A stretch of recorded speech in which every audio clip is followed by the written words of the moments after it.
Hello दोस्तों, आज का टॉपिक है सिख धर्म का इतिहास। ये आज अपने सीरीज का चौथा वीडियो है। पहले वाले वीडियो में 10 महागुरु के बारे में सब कुछ आपको बता दिया था और उसके बाद में बंदा बहादुर के बारे में सब कुछ आपको बता दिया था। फिर मैंने आपको महाराजा रणजीत सिंह के बारे में सब कुछ आपको बता दिया था। फिर इनका बेटा बनता है महाराजा दिलीप सिंह। आज अपन इसके बारे में सब कुछ अपन देखने वाले हैं।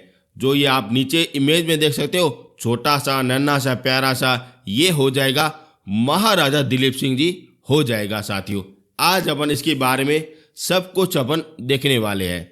मेरा नाम अनिल कुमार चौहान है और आपका स्वागत है सक्सेस नोट्स क्लास में साथियों। यदि आप हमारे चैनल में पहली बार आए हो तो चैनल को जरूर से जरूर सब्सक्राइब भी कर देना।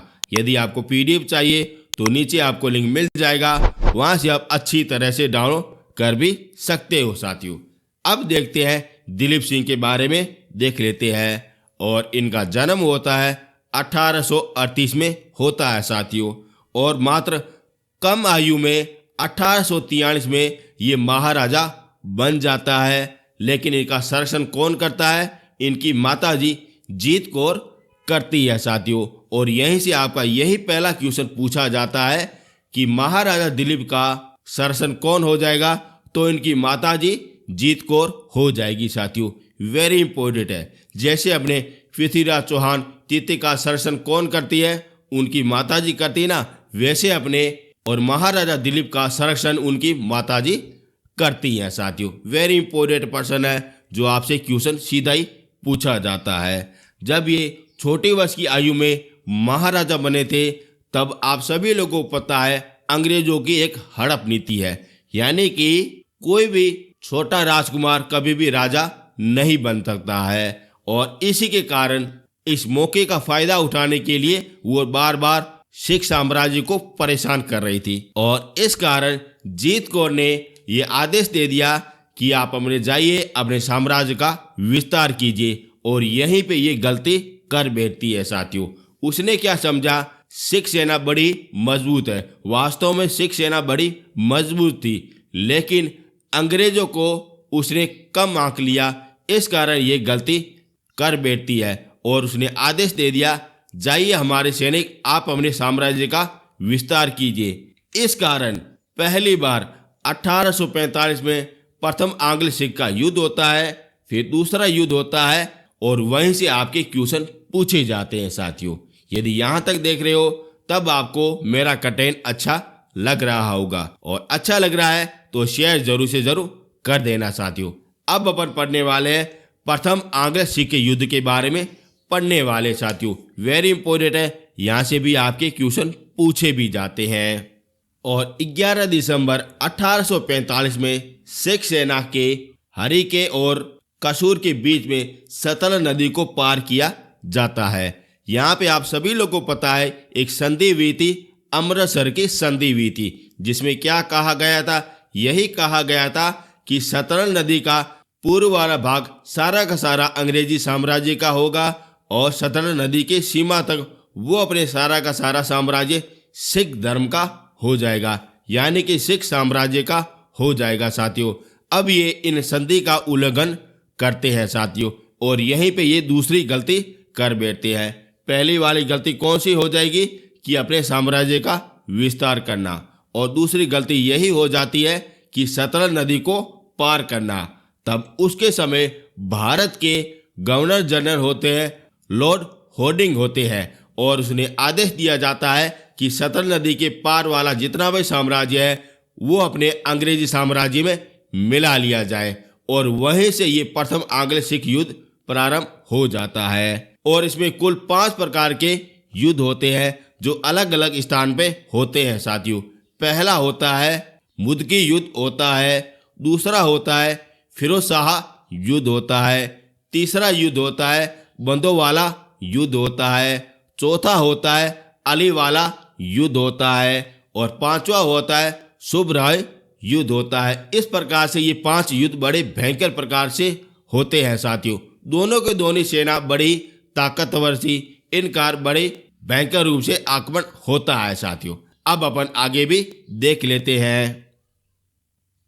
अब आखिर में देख लेते हैं इसका निर्णय क्या हुआ था। यही होता है, सिख बुरी तरह से हार जाते हैं और सिख के दो सेनापति लाल सिंह और तेज सिंह ये दोनों के दोनों अंग्रेजों के साथ में मिल जाते हैं और सिख साम्राज्य से विश्वासघात कर लेते हैं। यानी कि इसमें जीत किसकी होती है?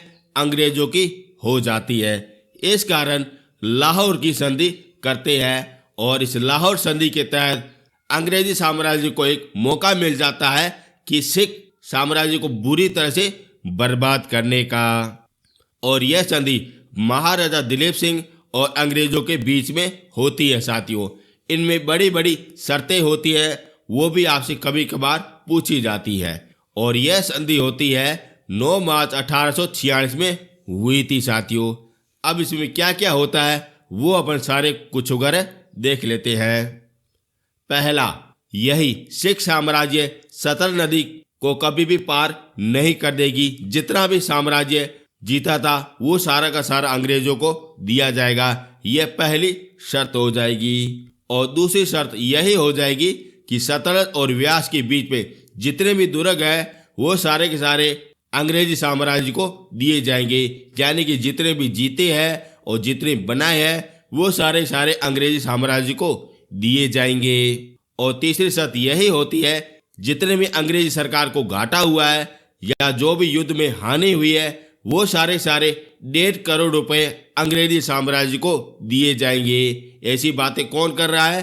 अंग्रेजी सरकार कर रही है। और सुन कौन रही है? सिख साम्राज्य सुन रहा है और मानने भी पड़ेगी साथियों। और सिख साम्राज्य की सेना को बड़ा ही सीमित कर दिया है। क्यों किया? क्योंकि कभी भी यह जिंदगी में कोई भी पुनः आक्रमण नहीं करे। जिसमें पैदल सैनिक होते हैं 20,000 और घुड़सवार 12,000 होते हैं साथियों। वेरी इंपॉर्टेंट है। ये धीरे धीरे करके सिख साम्राज्य को पूरी तरह से बर्बाद करने की प्लानिंग चल रही थी। और नेक्स्ट शर्त यही होती है कि आप कभी भी अन्य यूरोपियन कंपनी के साथ कोई भी साझा नहीं करोगे, कोई भी किसी प्रकार की कोई सेवा नहीं करेंगे।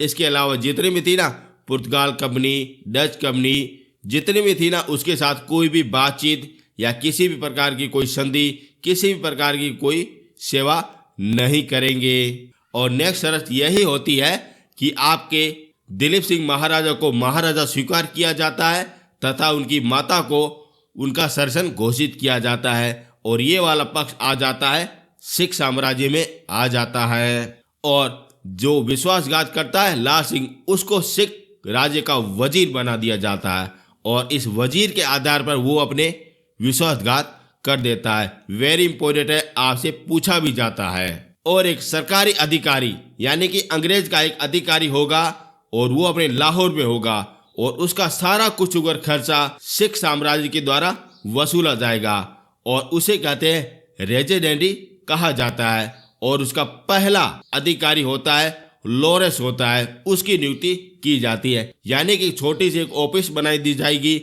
जिसमें सारा देख रेख वो सब कुछ करेंगे। यानी कि अब वो सिख साम्राज्य के अंदर भी आ गए हैं।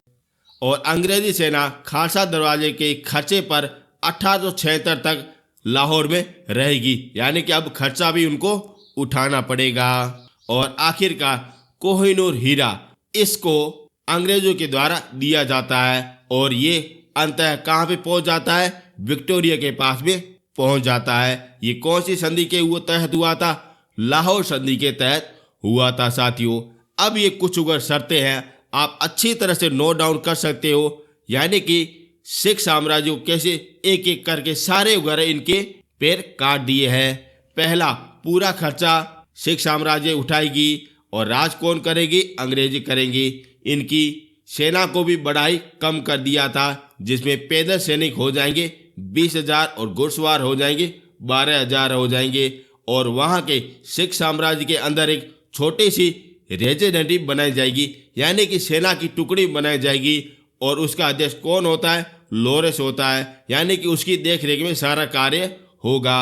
और सबसे बड़ी बात, कोहिनूर हीरा जो अपने भारत से सीधा इंग्लैंड चला जाता है, जो इस लाहौर संधि के तहत होता है साथियों।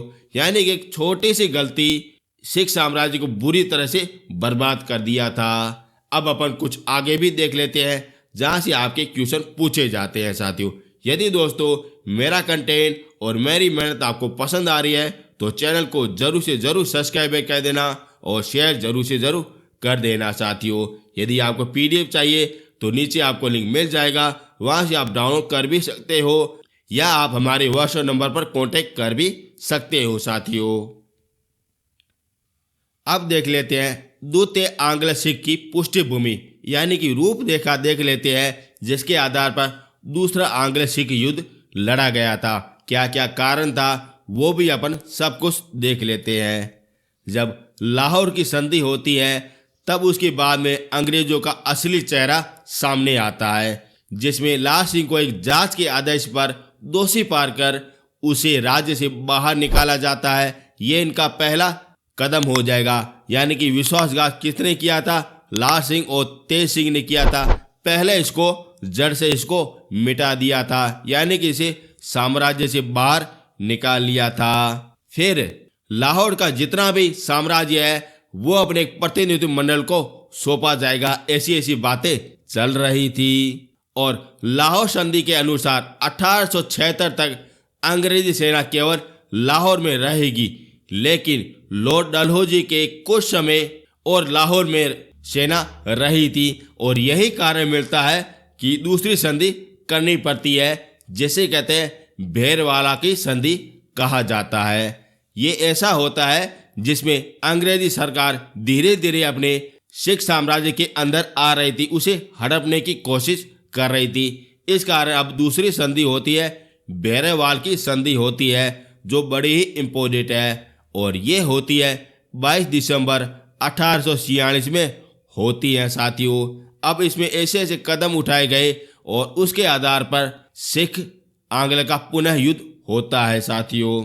और इस संधि के अंतर्गत महाराजा दिलीप सिंह का संरक्षण उनके लाहौर में स्वीकार किया गया था और 22 लाख रुपए खर्चा खालसा सरकार के द्वारा दिया जाएगा। इस प्रकार की ये पहली इनकी शर्त होती है। और दूसरी शर्त यही होती है, एक लाहौर में अंग्रेजी रेजिडेंसी होती है, उसमें सैनिक शर्ती का प्रदान किया जाता है, यानी कि वहां पे अब सैनिक रहेंगे और महाराजा दिलीप सिंह को 22 लाख रुपए खालसा दरबार के द्वारा दिया जाएगा। इस प्रकार के ये दो प्रमुख शर्तें होती है।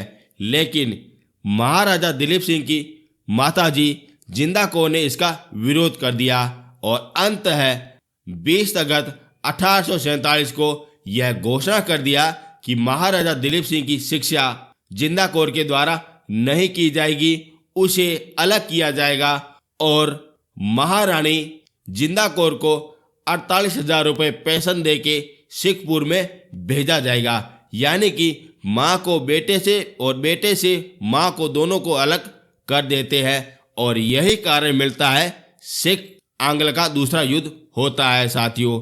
और भी कारण है और इसमें 8 सरदारों की एक संगठन बनाया जाएगा जिसमें महाराजा दिलीप सिंह का शासन को देखभाल किया जाएगा। यानी कि अब उनकी माताजी नहीं करेगी। माताजी को कहाँ पे भेज दिया गया था? शिखापुर में भेज दिया था। अब एक 8 सरदारों का गठन किया जाएगा जो महाराजा दिलीप सिंह का संरक्षण किया जाएगा और जिसमें अध्यक्ष होगा अंग्रेजी अधिकारी होगा। यानी कि अपने सीधा सीधा सिख साम्राज्य किसके हाथों में आ रहा है? ये आ रहा है अंग्रेजी सेना के हाथों में आ रहा है साथियों। और तब एंट्री होती है लॉर्ड डलहौजी की होती है। जब ये पूरा मामला जब ये लॉर्ड डलहौजी देखता है तब उनको एक छोटा सा मौका मिल जाता है कि सिख साम्राज्य को अंग्रेजी सरकार में मिलाने का और यही से द्वितीय आंग्ल सिख युद्ध होता है साथियों। और ये रही इनकी पृष्ठभूमि। आप अच्छी तरह से समझ सकते हो क्या क्या कारण है साथियों। अब अपन देख लेते हैं द्वितीय सिख आंग्ल के युद्ध के बारे में देख लेते हैं। यदि आपको मेरा कंटेंट अच्छा लग रहा है तो चैनल को जरूर से जरूर सब्सक्राइब कर देना और शेयर जरूर से जरूर कर भी देना साथियों। अब देख लेते हैं द्वितीय आंग्ल सिख युद्ध और ये होता है 1848 से लगा के 1849 तक होता है साथियों। यानी कि केवल 1 साल तक चला था साथियों, जिसमें सिख साम्राज्य पूरी तरह से बर्बाद हो जाता है साथियों। वेरी इंपॉर्टेंट है, इसके बारे में देख लेते हैं। अब मुल्तान के मूल राज ने इसका विरोध करते हैं और यहीं से ये सिख आंग्ल का युद्ध हो जाता है। और ये मुख्य रूप से दो लड़ाइयाँ होती हैं। पहले होती है चिलेवा युद्ध होता है, और जिसमें सिख सेना का सेनापति होता है शेर सिंह होता है और अंग्रेज का सेनापति होता है गप होता है साथियों। और इसमें गप बुरी तरह से हार जाता है और इसमें जीत किसकी होती है? सिख सेना की होती है। और दूसरा युद्ध होता है गुजरात में होता है, और वो अपने निर्णायक युद्ध होता है जिसमें अंग्रेज सेनापति नेपियर होता है। और ये युद्ध 21 फरवरी 1849 में होता है, और इसमें तोपों का यूज किया जाता है और उससे सिख बुरी तरह से हार जाते हैं। और इसमें जीत अंततः किसकी होती है? फिर से अंग्रेजी सरकार की हो जाती है। और इसके कारण लॉर्ड डलहौजी के द्वारा 29 मार्च 1849 में एक आदेश दिया जाता है कि संपूर्ण पंजाब को अंग्रेजी साम्राज्य में मिला लिया जाए और महाराजा दिलीप सिंह को और उनकी माता जिंदा कौर को 50,000 पाउंड दे के लंदन में भेजा जाएगा। और इस प्रकार से सिख साम्राज्य का पूरी तरह से पतन हो जाता है साथियों। वेरी इंपॉर्टेंट है, जब बंदा बहादुर था और उसके समय सिख साम्राज्य पूरी तरह से भारत से अलग हो गया था साथियों। लेकिन एक छोटी सी गलती जिंदा कौर के द्वारा की गई थी कि अंग्रेजी सरकार को बड़ा ही वो कम समझने लग गई थी। इस कारण ये बड़ा युद्ध होता है। फिर ये अपने पंजाब सीधा अंग्रेजी साम्राज्य में आ जाती है, और ये अंग्रेजी साम्राज्य में आने के बाद ये भारत में मिल जाती है, और भारत में मिलने के कारण आज अपने वर्तमान में पंजाब राज्य से जानी जाती है। लेकिन जिंदा कौर के द्वारा ये कभी भी ऐसा कदम नहीं उठाया जाता तो आज अपने पंजाब अपने भारत में नहीं होता, ये अलग अलग देश होता है साथियों। और इस कारण वर्तमान में जितने भी आंदोलन हो रहे हैं ये अलग देश की मांग कर रहे हैं साथियों। अब वर्तमान में क्या होगा किसी को कुछ भी पता नहीं, लेकिन इतिहास तो यही है साथियों, आपको पढ़ना ही पड़ेगा साथियों। यदि दोस्तों मेरा कंटेंट और मेरी मेहनत आपको पसंद आ रही है तो चैनल को जरूर से जरूर सब्सक्राइब कर देना और शेयर जरूर से जरूर कर देना। यदि आपको PDF चाहिए तो नीचे आपको लिंक मिल जाएगा, वहाँ से आप डाउनलोड कर भी सकते हो। अब मिलेंगे नेक्स्ट वीडियो में। थैंक यू सो मच साथियों।